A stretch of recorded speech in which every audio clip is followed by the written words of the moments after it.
Dhalli namaa bor jiraachuuf har'a hojjechuusa dirqama. Guyyaan irraa badhaasa rabbiiti waan ta'eef.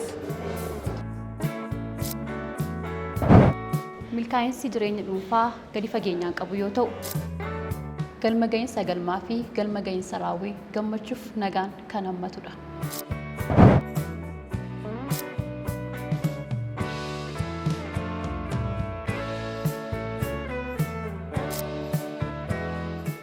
Dhiibbaa gaarii uumuudhaan gochi kee namoota naannoo kee jiran wajjin addunyaa haaraa gootee wajjin jiraachuu qabda. Salphaatti abdiin kutatiin.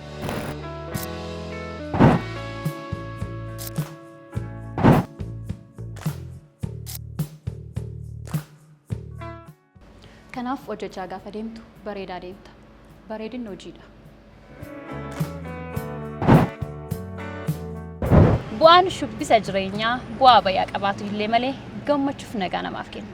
Hojjechuun ofiifidha. GMN irraa shubbisa jireenyaa yeroo dhiyootti eeggadha.